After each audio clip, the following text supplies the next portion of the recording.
দরুদ ও সালাম করতেছি সে মহামানবের প্রতি যিনি বলেন সাইয়্যিদুল মুরসালিন আশরাফুল আম্বিয়া খাতামুন নবিয়্যিন নবীদের সরদার কায়দার নাম তাজদার মদিনা রহমাতুল লিল আলামিন বিশ্ব নবী শেষ নবী জনাব মুহাম্মদুর রাসূলুল্লাহ সাল্লাল্লাহু আলাইহি ওয়াসাল্লাম।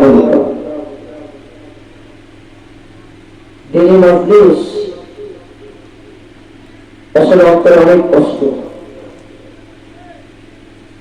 আজকের এই সময় মজলিস হইতেছে, জালসা চলতেছে, কতক্ষণ সময়ে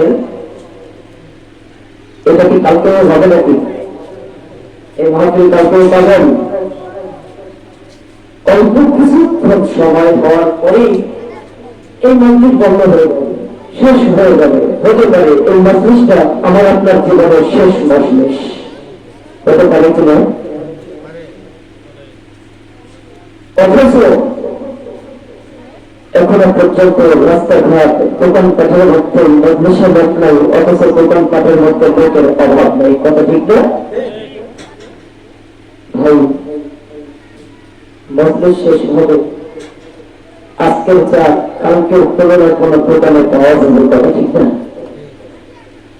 সবচেয়ে বড় কষ্টের ব্যাপার হল বর্তমান সময়ে মানুষের পরখ নষ্ট হয়ে গেছে।